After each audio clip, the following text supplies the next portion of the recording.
What is going on, everybody? Welcome into episode 5 of the FanDuel Football Multiverse, where we explore various what-if scenarios and see how they could have been different across the NFL. Today, we're going to ask what if the Packers had given Aaron Rodgers some help at wide receiver by adding Odell Beckham Jr. to the roster alongside Davante Adams, having the Packers face the Detroit Lions. I am Jim Sonis, a senior writer and analyst at NumberFire, joined here by JJ Zachariason, editor-in-chief of NumberFire and FanDuel. JJ, Rodgers has been a hot topic on Twitter due to some decreased production the past couple of years, but it's always hard to know how much of that is him versus a lack of weapons around him. So what are you expecting today as we give him OBJ?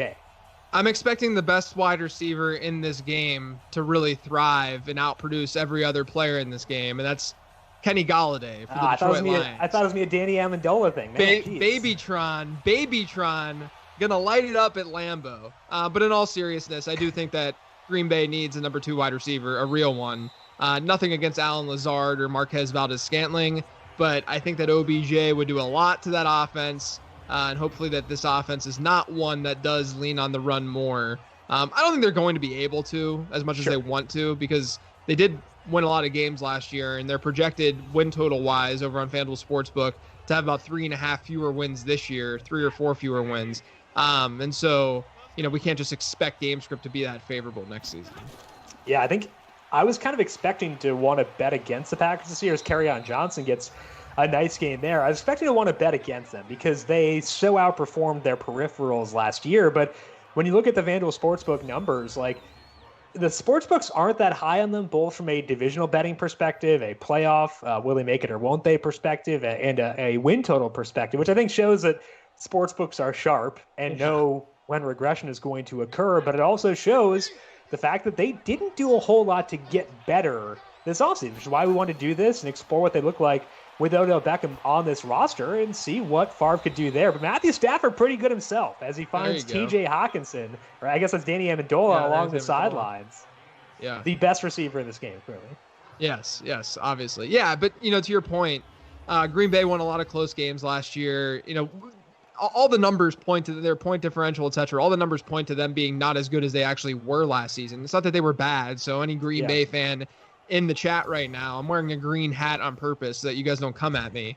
I'm not saying that they're a bad team. It's just that they weren't as good as they were last year. And the division's not bad top to bottom. I mean, I'm not saying that Detroit or Chicago or even Minnesota to a degree is a clear-cut playoff team. But I think that, of the 4th best team in that division, whoever finishes 4th, they could be the 2nd best team in some divisions. It's really not a bad division. It's pretty equal throughout. It's a compressed division because there's no top end bona fide leader in the clubhouse for the division. There's also no legitimate bottom dweller anywhere there because the Bears struggled last year, but I mean the defense is still good at least, and that does matter. And maybe they get a bit better with either a healthier Mitchell Trubisky or a full on Nick Foles. And, I mean, the Packers, they didn't do a whole lot to improve, but, they were still a good football team last year.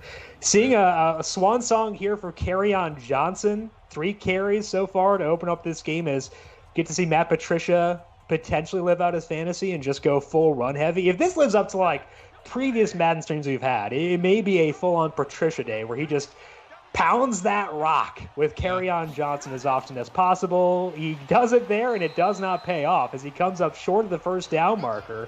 Bringing up 4th and 1, a 36-yard line, they're definitely going to kick against the Lions. There's just no shot of anything else happening. Yeah, for sure. Obviously, we're going with the Madden default roster here, so DeAndre Swift is not in that backfield, which I think DeAndre Swift will be more of the 1A of the 2 in that offense this upcoming season. Kerryon Johnson will have some sort of role, but you don't go and draft a guy at the beginning of the 2nd round to just completely not use him. So they do decide to go with Matt Prater here. It will be a 53-yard field goal attempt for Prater. Trying to get the Lions on the board to open things up here, and he does. So it's 3-0 Lions, which means we now get to see Odell Beckham on the Green Bay Packers. JJ, let's talk about that. Let's talk about Beckham joining this Packers roster. It's not reality, so we can't have any super in-depth discussions, but in theory, if we did have both Davante Adams and Odell Beckham on the same team, that would change things quite a bit. It would be a pretty drastic alteration to this offense, right? Yeah, I mean, look, you'd have two guys who can literally play and be effective all over the field. The Packers realistically could use like a slot guy right now. I mean, they need someone that can play. Davante Adams can play that, and he can create really advantageous matchups there, but then you would need someone to play on the outside more effectively. And I don't know if they have that. But if you have an OBJ and Davante Adams, all of a sudden you can get really creative and move both guys all over the field to create the mismatches that you want. And they would go nuts offensively if they really wanted to unleash Aaron Rodgers, who, yes, we can trash. I've been snarky about Aaron Rodgers on Twitter in the past, but he's still good. Aaron Rodgers is still good. Like, we can debate if he's elite, but like, you can't say he's bad. Like, that's just egregious. The touchdown or the interception number, like, artificially low, and I think that's a legitimate critique of Aaron Rodgers as he sends Davante Adams in motion. Hands off to Aaron Jones. Aaron Jones still getting volume even with better pass catchers being there. But it is different when you have a target that would normally go to Jake Kummerow, let's say, and instead it goes to Odell Beckham. Yeah. The expected efficiency in that is... The difference is pretty drastic, I would assume. Yeah, it's dramatic to what it does for a defense too. I mean, this is the difference between having an elite running back, which we've shown through data and through a lot of anecdotal examples that running backs aren't that important in terms of actually moving the needle. Oh man. Yeah, that was not good. Davante Adams just dropped it. Speaking of good wide receivers, right. But what we can see with good wideouts is they can really shift the secondary around and really take away almost half the field because there's so much attention being put on those players. So if you have two of them, if you have two of those guys, that's a big deal because you're going to be able to create a lot of one-on-one matchups and that enables them to really thrive. I don't want to take Odell Beckham away from Baker Mayfield because like that's a fun dynamic too. That could be a fun offense, but it would be really interesting to see what this Packers offense could do with the offensive line they have. I know maybe not the same with Brian Bulaga being gone next year, but giving them an offensive line with Aaron Rodgers, Aaron Jones, and some legit, extra skill position guys, that could be pretty fun. Rodgers throws out of bounds though on 3rd and 10, so they're probably going to punt here, 4th and 10, down 3-0. So the first drive with Rodgers and Odell Beckham, nothing cooking there so far. No, I mean, look, when you have Davante Adams and you have Odell Beckham, you have to throw it to Jimmy Graham. You have to. Exactly. Out of bounds, Jimmy Graham. And 2019 Jimmy Graham as well. Because I should put that caveat on because Jimmy Graham used to be a baller and now Jimmy Graham is a daddy. He's a dad runner. That's what he's become. I mean, look, he's had a great career, but let's just be real. He's not the same tight end that he used to be.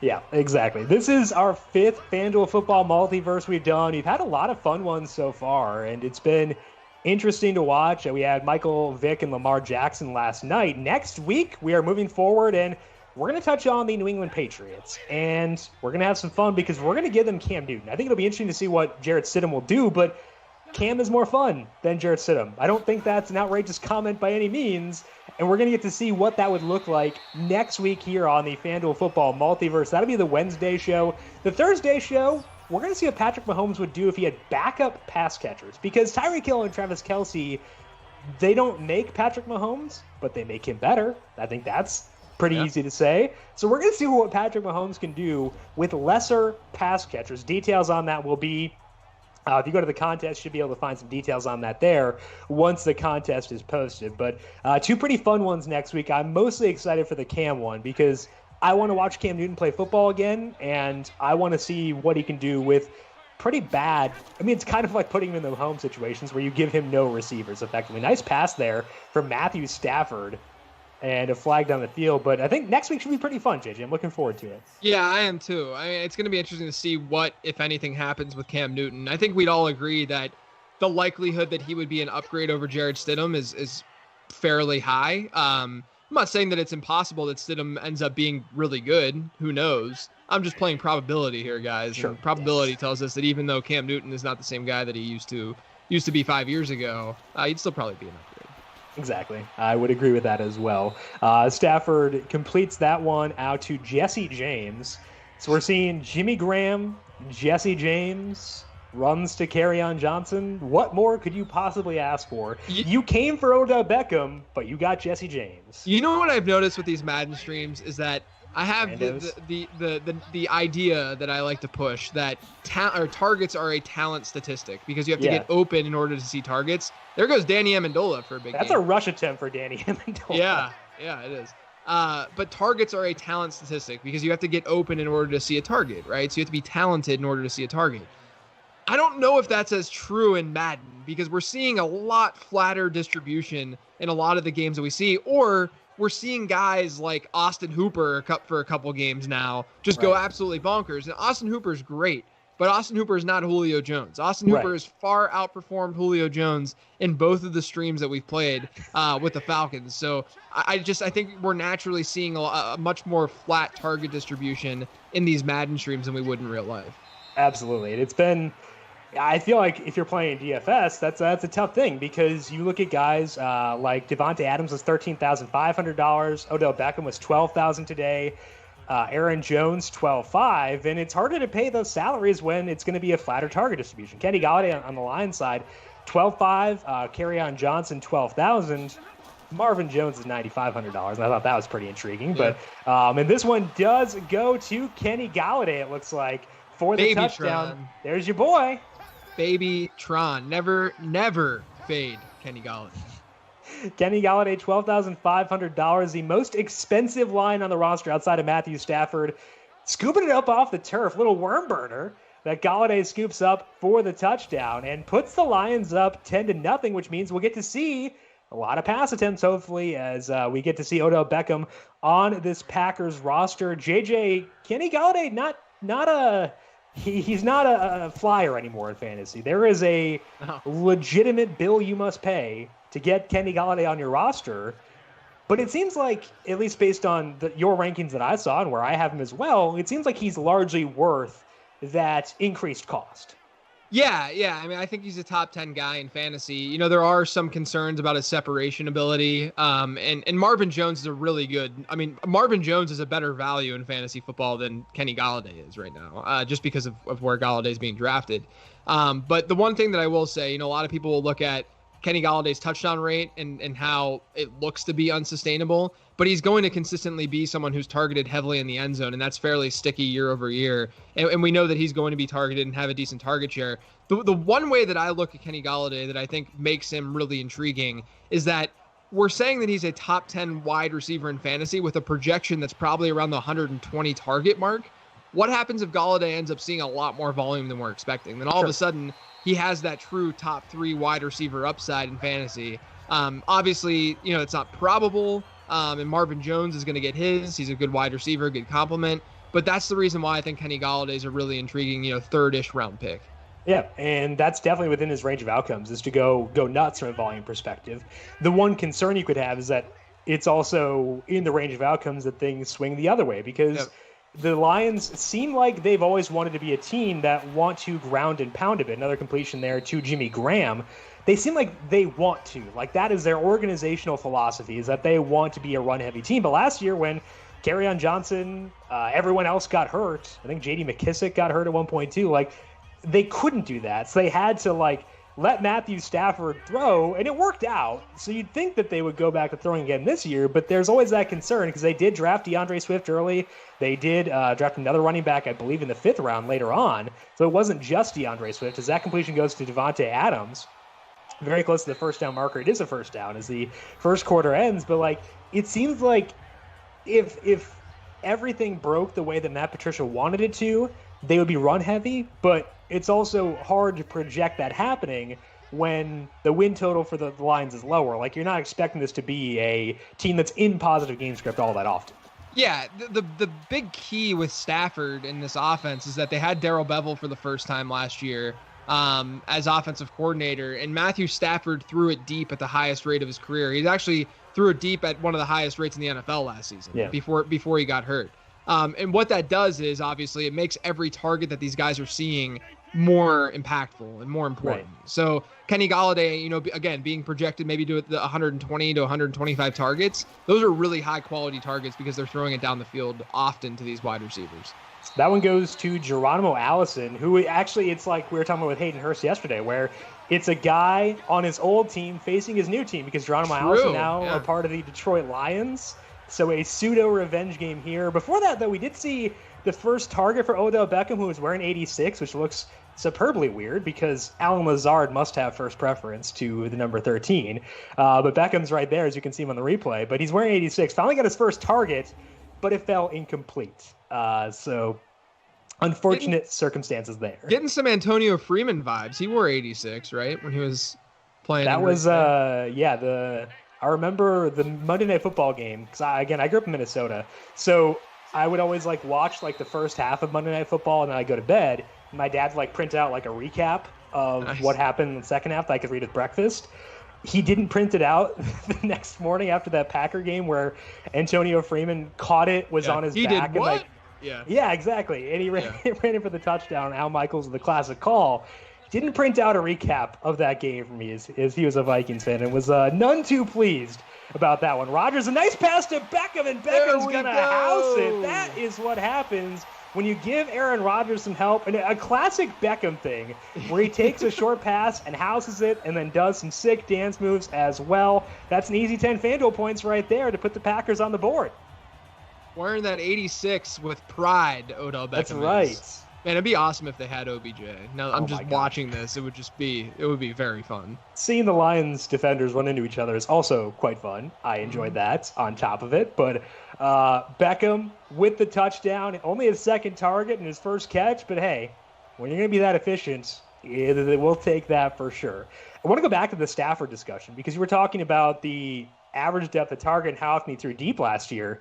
That was not a fluke because if you look back at Darrell Bevell, he used to work with Russell Wilson, and the edict was run play action, throw it deep. You don't throw a lot, but when you do it, you're running play action and you're throwing the ball deep. Those are two things that are going to increase your efficiency. So Matthew Stafford, even if they throw less, he's still going to be efficient, which I think is why Kenny Golladay can still be a high-ranked fantasy wide receiver because, sure, the volume, it could fluctuate, but we know unless Stafford gets hurt again, the efficiency is going to be there. And I think that to me, at least, I mean, Darrell Bevell gets a bad rap because he's super run heavy, but the efficiency when they do throw is tailored to be good. Well, in Seattle, there were a lot of Seahawks fans that were just unleash Russell Wilson. And then Brian Schottenheimer gets there and he says, hold my beer. Yeah. Take it to a whole new extreme. Yes. Although they still throw it relatively deep in Seattle, but it was that you're right. This is what the Bevell offense does, and it does help the pass catchers in the offense. And when you get a team, Seattle with Bevell was good as a team, right? They had good defenses there and were able to make the playoffs, etc. When that's the case, then you're not in negative game scripts, and so your volume is down. But the Lions might not have that benefit. And if they're, like you said, if they are in those negative scripts, they don't have a crazy high win total. So if they are in those negative scripts, it's going to really help all the pass catchers on that team. And it's hard to expect the defense to be a lockdown unit because they did add Jeff Okudah, but they also lost Darius Slay. And it's hard to expect them to suddenly be this amazing unit as Kerryon Johnson gets stuffed. Already 7 carries for Kerryon. Getting stuffed by Kenny Clark again, but a loss of 1 there. Lions up 10-7. Good volume for Kerryon Johnson so far, which means we haven't seen as much volume for the pass catchers, but Kenny Golladay still coming through with that touchdown earlier on. He has the touchdown for the Lions. Odell Beckham, in case you just missed it, 42-yard touchdown for the Green Bay Packers to put them up 10-7. And coming through on the promise of giving Aaron Rodgers better pass catchers. Stafford alone in the backfield here. He'll pass on 2nd and 11 and a little bit wide of Amendola there. First incompletion for Matthew Stafford. 3rd down and 11 for this team now as they lead 10-7. I think it should be pretty interesting to watch this Detroit offense because we talked about Kerryon Johnson, but also, as you mentioned, DeAndre Swift. You expect him to be the 1A. is kind of the way that you phrased it. How does that translate to a fantasy perspective? Like, is DeAndre Swift a fair value as it stands? Kenny Clark again gets in there. But is he a fair value to you right now, or will things be too split up for you to really target him? I mean, I think he's fine where he's being drafted. It's not like we're seeing, a lot of times we see second and third round running backs be drafted in the third and fourth round in fantasy redraft leagues. But that's not really happening this year because a lot of these guys that did get drafted early ended up going to committees. Even CEH, Clyde Edwards-Helaire, is going to a backfield with Damian Williams, and then Jonathan Taylor going with Marlon Mack and Nyheim Hines, and then Cam Akers going with Darrell Henderson, and even Keyshawn Vaughn to a degree going with Ronald Jones. I mean, there are committees everywhere, so that pushes down the cost for these guys, even though they're all better running backs than David Montgomery. David Montgomery drafted last year in the third to fourth round in redraft leagues. It was because there wasn't as much competition, even though there was some competition with Tariq Cohen. It wasn't the same as Kerryon Johnson or the same as Marlon Mack and Nyheim Hines. So all those guys are fairly priced, and we know that they're an injury away from being a workhorse. And they also could just be better than their incumbent. So I don't think it's that crazy to think that DeAndre Swift, is a lower end RB2 from like not a floor, but just like a projectable standpoint. I think he's more in the RB3 range, but I don't think it's crazy to think that he can give you those low end RB2 numbers. And then if that injury happens to Kerryon Johnson, then all of a sudden he could be in that high end RB2, low end RB1 conversation. And the big aid for DeAndre Swift is that he should be the pass catching back in that offense. So I don't know about goal line work, but from a money touch perspective, the passing volume should go to DeAndre Swift because, like, we talked about this on the NFL draft stream, but when he was at Georgia, he was playing with Nick Chubb and Sony Michel as a true freshman, but they still decided to have DeAndre Swift be the guy who got volume in the passing game. So I think that as he goes to the NFL, that's probably going to be in his favors. Aaron Jones, I think, came up short. He got the first down. All right. Yep. So they do pick up the first down. Packers will remain on offense, down 10-7. As we get down towards the end of the first half here, Odell Beckham, 1 touchdown so far. Maybe we'll see another. Dan Vitale with the pancake block for the Packers. Fullbacks get in action here as well.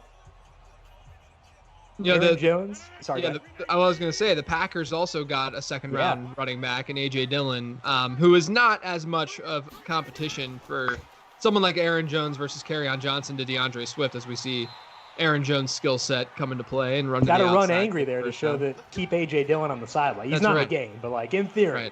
Right, in theory. But AJ Dillon, not someone who caught a lot of passes. I think it's overstated though, because AJ Dillon coming from Boston College, a lot of people sort of comped him to Andre Williams, who also came from Boston College. They're both bigger bodied guys. And Andre Williams, though, in his final season at Boston College, he had like 355 rush attempts and 0 catches. He didn't catch a single, like, I don't even know how that's possible with someone on a football field that often to not catch a single pass. Just physically being there, like, accidentally at some point. Like, you would think. you or I could probably fall into a reception at that point. You might be. I have lineman hands. That would not work out very well. But so the difference is that AJ Dillon had about a 7% reception share in Boston College's offense last year, which is not great. I mean, you want to see more of a double-digit reception share, but not terrible. It's a red flag, but not a major red flag. And AJ Dillon also is like 15 to 20 pounds heavier and bigger than Andre Williams is, and he had one of the best speed scores that we've ever seen. I mean, he's a freak, but I do think that he'll be limited a bit at the NFL level. Right. 1st and 10 for Rodgers after completion. Jimmy Graham, and he finds that's Marquez Valdez-Scantling down the field. Nice long ball there for Aaron Rodgers. Maybe it's just trying to show off, like give a little sign to the Packers for drafting Jordan Love. I feel like Aaron Rodgers has easily of all of these streams that we've done, been the most aggressive quarterback that we've seen. Oh yeah, so there's no doubt, and like also accurate when he has been aggressive. Like he's not just like lobbing them for lobbing's sake. He's throwing the ball well. Minute 30 left here in this first half. He said Marquez Valdez-Scantling, Geronimo Allison, Davante Adams, Jimmy Graham, Odell Beckham. So spreading things out, too, in addition to being efficient, as he gets that one to Allison again, down to the 15-yard line, a minute 23 left. Packers trying to tack on another score here and close that gap, potentially take a lead before halftime, and they will get the ball to open up the second half as well. Geronimo Allison, $8,500. Jimmy Graham, $9,000 on FanDuel. Odell Beckham with that touchdown was $12,000. But Davante Adams and Aaron Jones not doing a whole lot yet, but still plenty of game time left for them to potentially amend that as we go along here. Rodgers heating up, got the X factor there going. We're seeing what happens when you have a really good player at wide receiver in an offense. And whoa. As Beckham gets walloped and drops it. That was some Matrix thing. I mean, I don't know if he was trying to embellish that a little bit, but that was insane. Looked cool. I mean, it's a drop, but it looked cool. I mean, like the style. I mean, if you're going to drop a pass, you might as well jump and hover as long as you possibly can. 100% agreed with no trepidation. Yeah. Third down and 2 here for the Packers, trying to pick up a first down and extend this drive, and they do as he completes that one inside the 10-yard line down to the 7. It looked like it may have been Allen Lazard, potentially. Couldn't get a good read on the number there, but it's Davante Adams. Okay, well, that's nothing like Allen Lazard. But Davante Adams inside the 10, setting up the Packers for another potential scoring opportunity here. Yeah, I mean, it looked like that wasn't even intended for Davante Adams. Yeah. This is the part of the field where in 2019 we'd see Aaron Jones get the ball every time, whether it was a pass or a run. Every time Aaron Jones, and who do you think? A coffee grinder to spin himself around and run backwards. All right, Aaron. We were talking about how you were trying to fend off A.J. Dillon before. It's not going to help.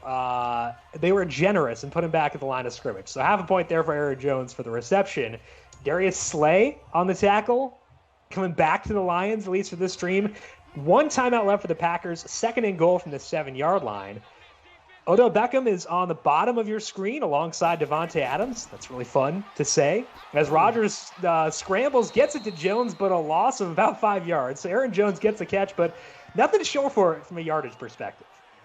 We saw if Aaron Rodgers had time there, OBJ was about to score another touchdown. He was wide open there. In the crosser, he was open, but didn't get the time. Not representative of the Packers' actual offensive line, which is quite good, at least with Brian Bulaga still being there for this stream. But that sets up 3rd and goal with 30 seconds left. And the Packers, to their credit, letting things run down a bit. I like that strategy. They're probably not going to run it down as far as they could. They do not. They snap it from the 12-yard line, and it's goal! Oh. Jimmy Graham was about to go vintage on him and just posterize someone, but couldn't quite bring it in. I think I've tweeted about this before, but every time I see Jimmy Graham, he has a new piece of equipment on his arms. Eventually he's just going to be a giant armband. Yeah. His entire body is just going to be a giant armband. But at least it's realistic because he looks like that. He looks like a RoboCop in this thing.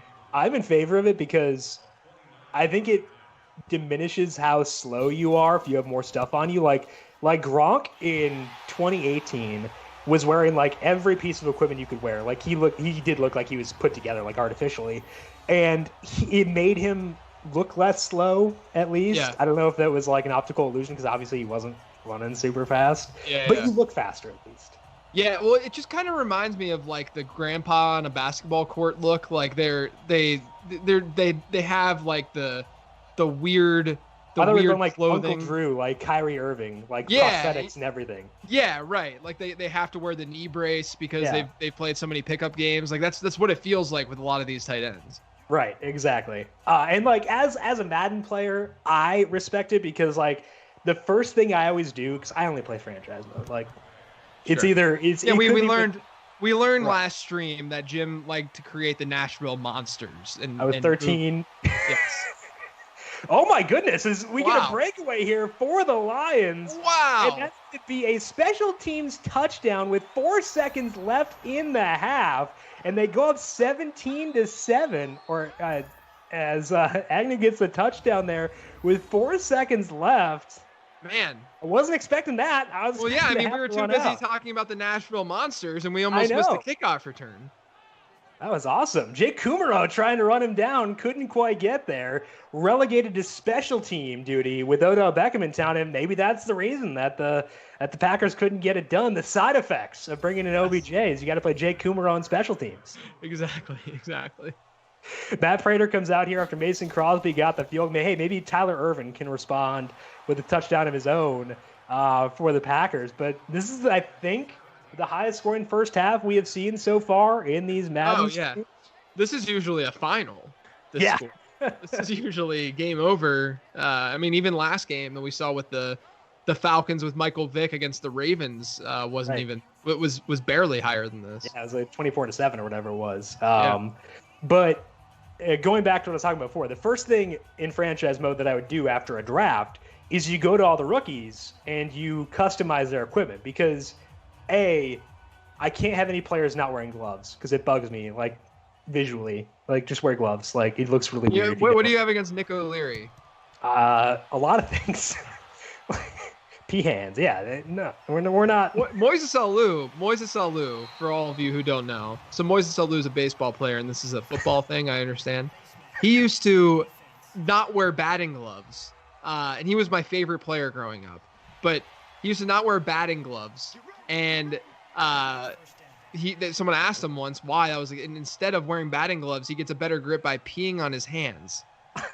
That's where this stream has gone. So anytime I think of or watch a guy, a pass catcher that doesn't have gloves on, I just assume that he peed on his hands before the game started. Captain Hail Mary Aaron Rodgers gets to launch one here to close out the half, and it is! Oh my gosh! I thought he was going to do it again.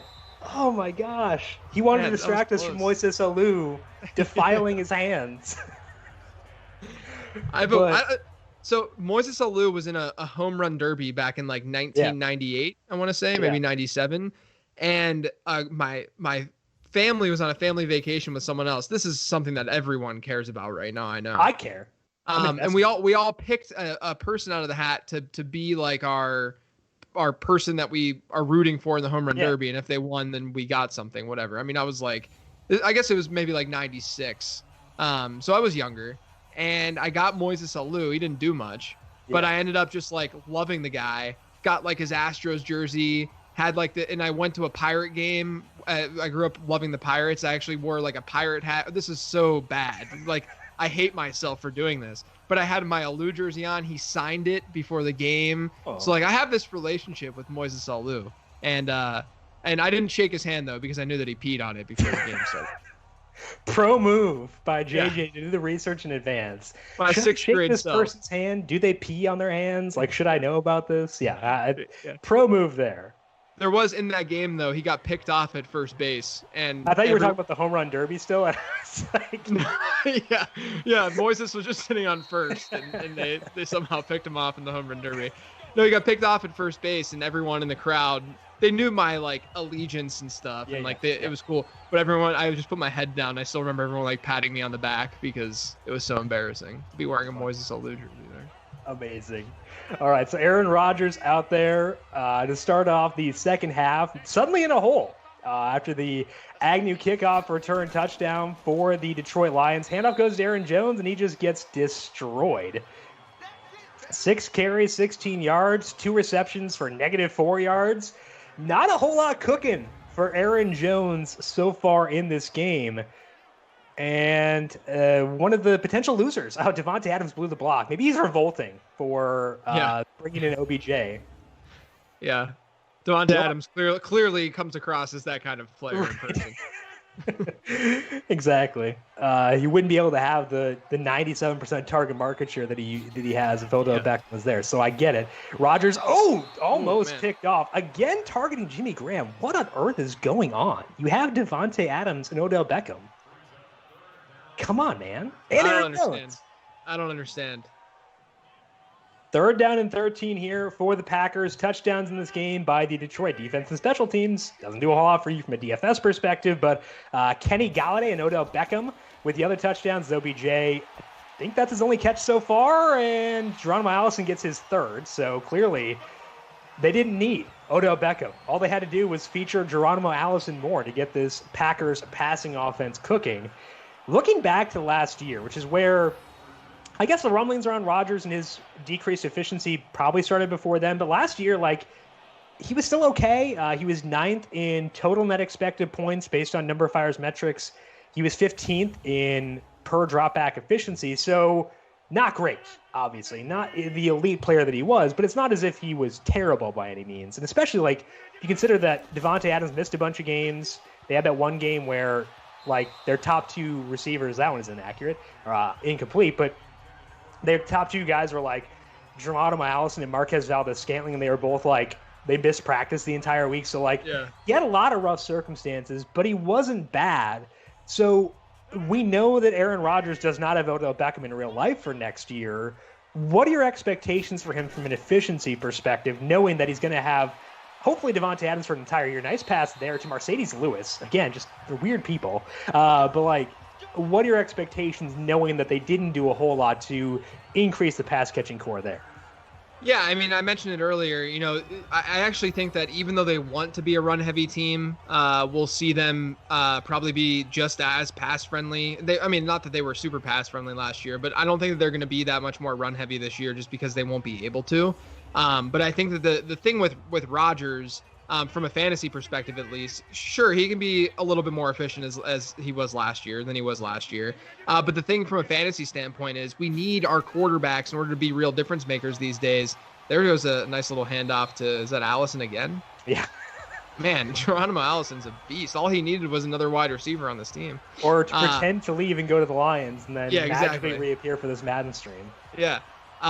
But with Rodgers, he gets a little bit of rushing juice. It's not like he's incapable of he's athletic, but right.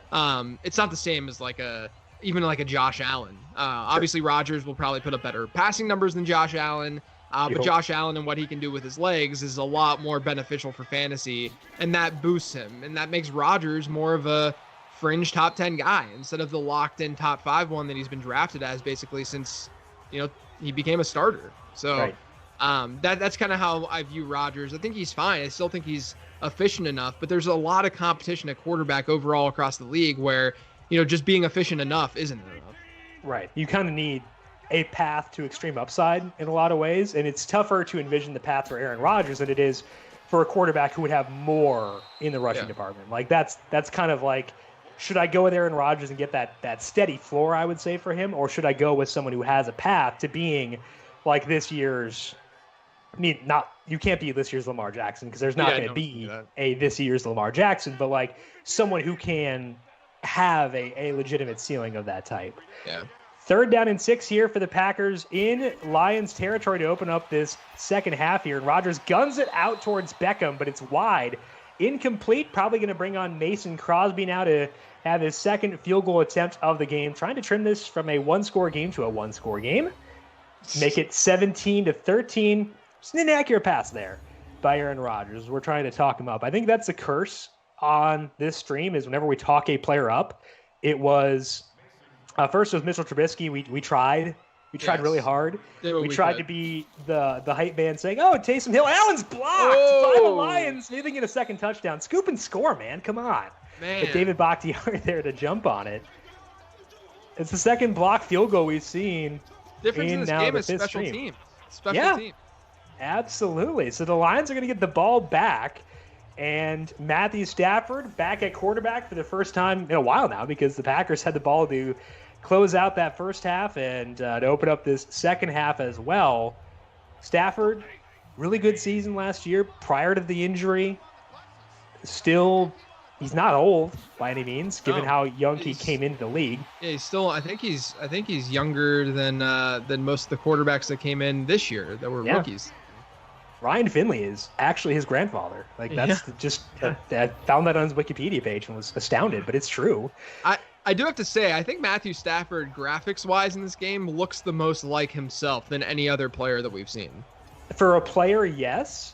If we're including coaches, Matt LaFleur and Matt Patricia are both really good. Like those, they're not Frank Reich, who looks like he didn't eat during the entirety of quarantine. Frank Reich looks like a World War II vet. I mean, Frank Reich is not looking good in this game. I mean, he looks old. But Patricia and LaFleur both look pretty good. I mean, so I'd agree with that. But Matthew Stafford, yes, among the players, definitely pretty true to life. But now backed up into 3rd and 11. Maybe we'll get some more Kenny Galladay here. I was into Marvin Jones initially. I had $9,500, but nothing cooking there yet. Stafford, long time to throw, and it's incomplete. He threw it right to the Packers defense, and that's going to result in a punt. and giving it back to Aaron Rodgers, Odell Beckham, Davante Adams, Aaron Jones, and all those Packers on the other side. Quick reminder once again to subscribe to the FanDuel YouTube page because we're doing all these Madden streams, streaming them live as you watch your FanDuel scores accumulate each week.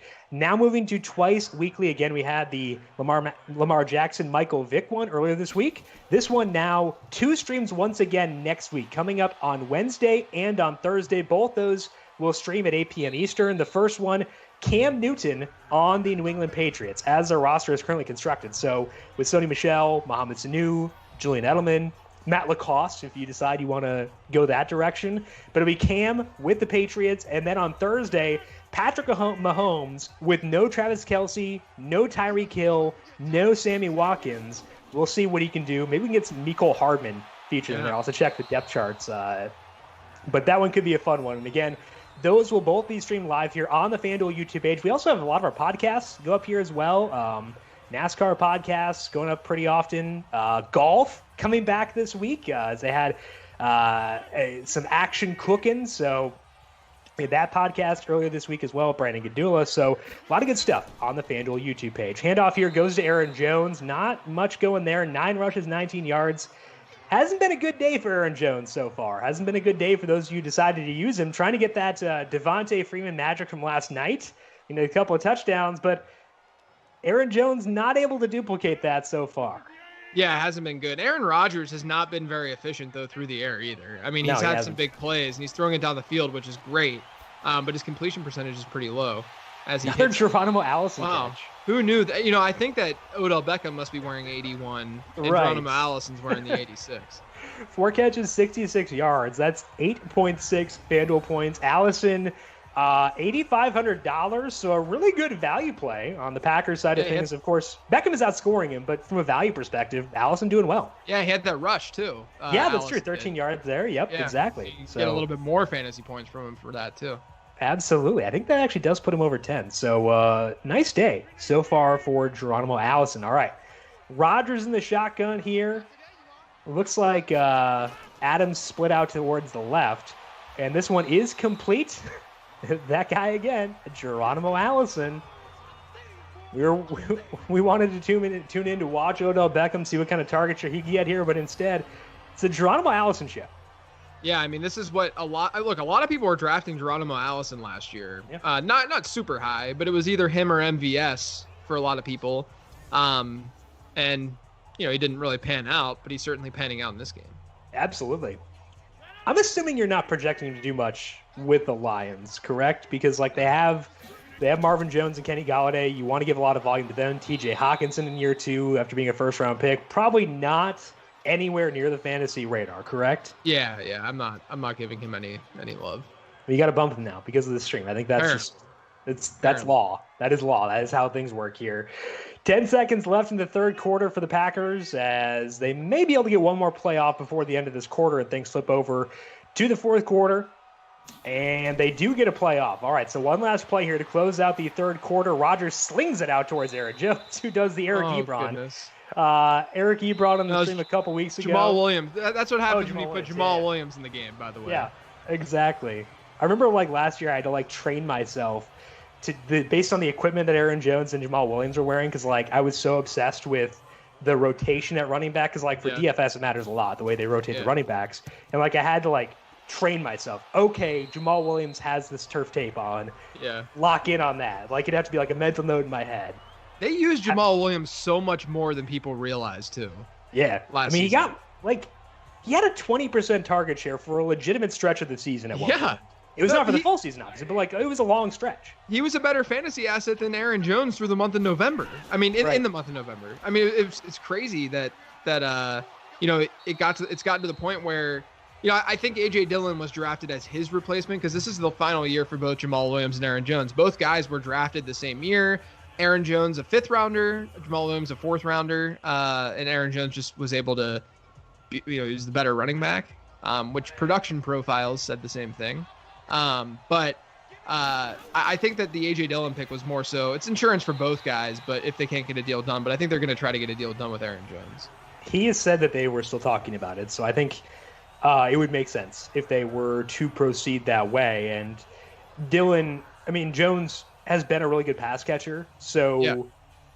In theory, he could have like a Jamal Williams plus role, like be the pass catcher and get a lot of other work, whereas A.J. Dillon gets like the money goal line targets. And Stafford gets rid of it to carry on Johnson. Johnson picks up the first down and more. Wow. As he gets across midfield. Great play there by both Stafford and Kerryon Johnson and the Lions offensive line to get in front and bulldoze open some lanes. I love that the backups on the sideline in this game are all at least, these guys on the field are just jacked out of their mind. And then the guys on the sideline are high schoolers.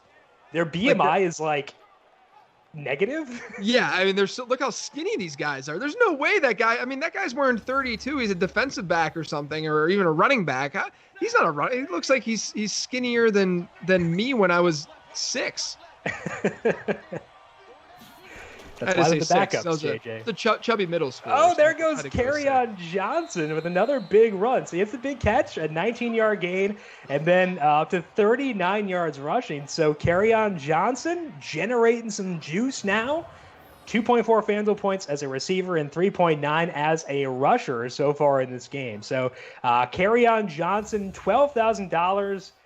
I probably wouldn't have paid that personally, but he hasn't been bad by any means, especially with not a whole lot of guys putting up huge performances so far, outside of course, Geronimo Allison. Yeah. And this is another backwards pass. This one goes to Kenny Golladay. They had one of those to Danny Amendola earlier, too, which stinks for fantasy because you don't get the half-point bump. But yeah, obviously that's what matters more than anything else here right now. Like the opposite of the little flip pass that teams have started to do over the last few years, where you get the passing touchdown with it when he literally, the quarterback literally is handing the ball forward. I had a game, it was the Packers-Chiefs Monday night game. I had a dynasty team where I had both Aaron Rodgers and Aaron Jones, and I was down a lot entering that game. It was either Monday or Sunday night, and I needed a huge performance. And they had a tip pass receiving touchdown to Aaron Jones, so I'm very in favor of that play. Then he had that long receiving touchdown where he was lined up as a receiver. Yeah. And it could not have broken any better because it was the double dip twice with Rodgers and Jones. Yeah. I am now petrified to have both of them on the same roster now, but it was really fun for that one game. Yeah. That was for sure.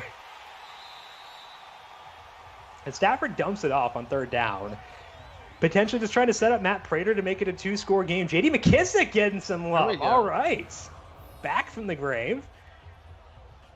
And Matt Prater already won a field goal so far in this game. He was $9,000 on FanDuel, as was Mason Crosby.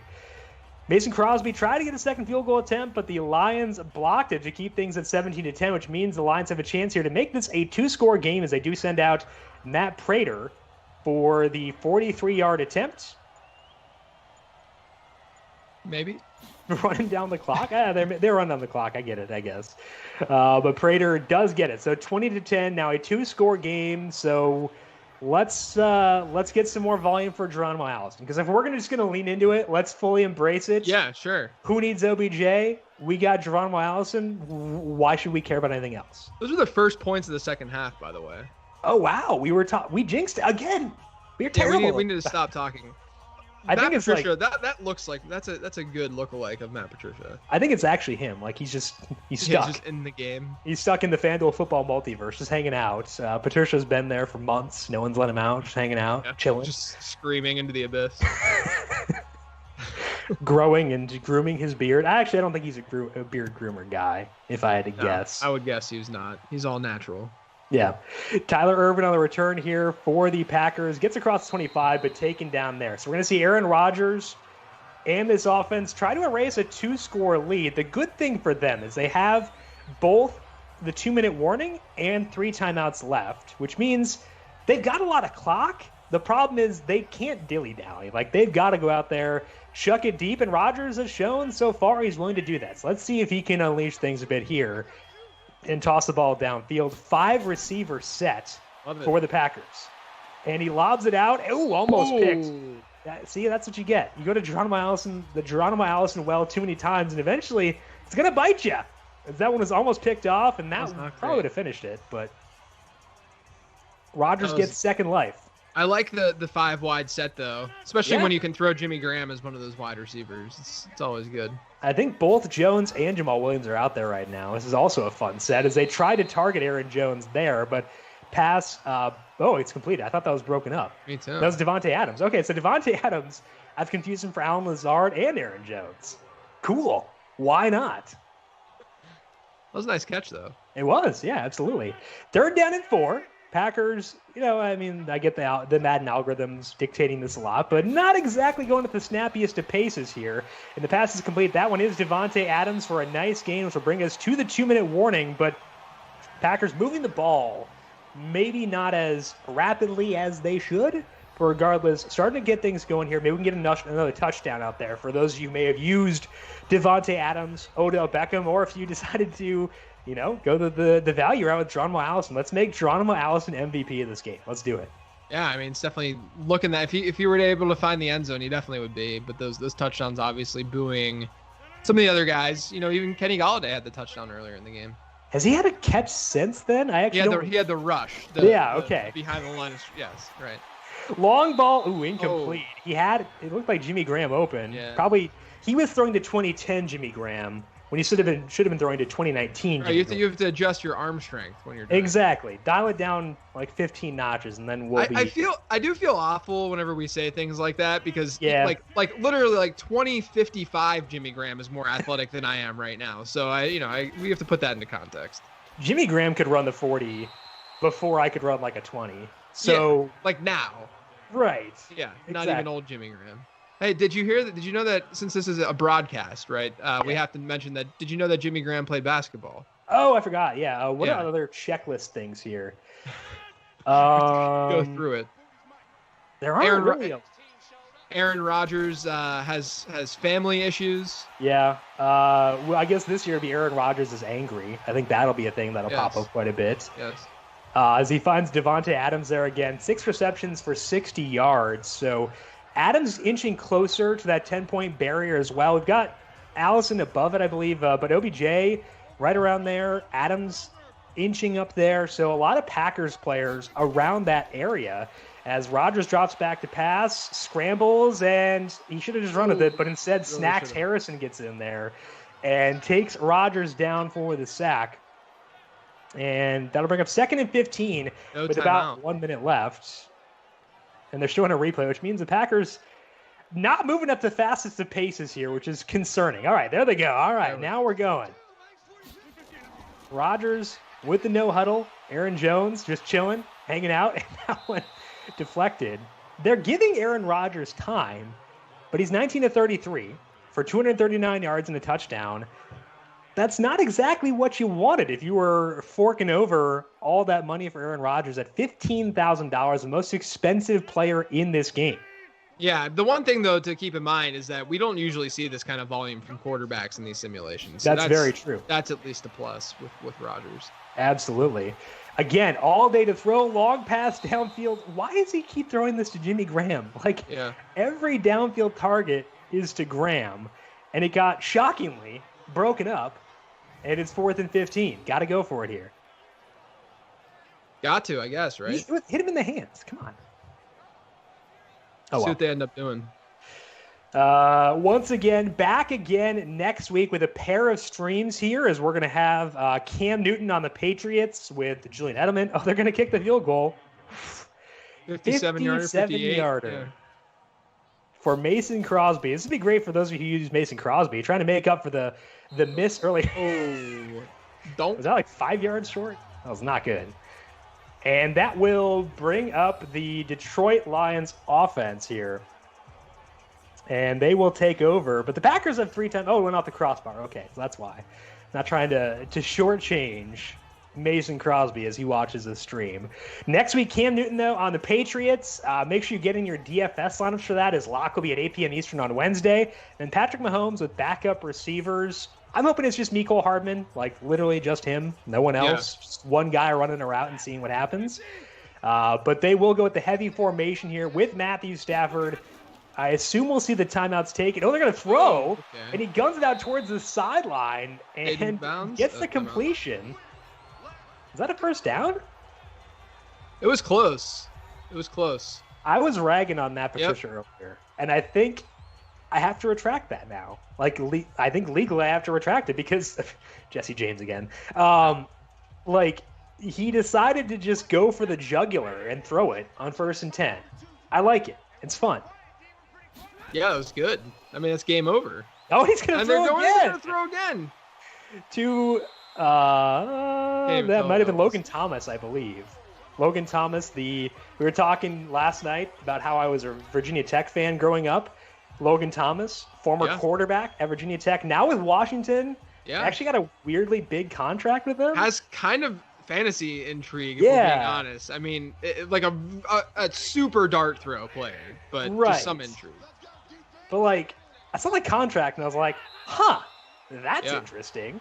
As the Packers will call a timeout with the Lions in victory formation just to drag things out a little bit more here. But, JJ, we did get to see a little bit of Odell Beckham with Aaron Rodgers and Davante Adams.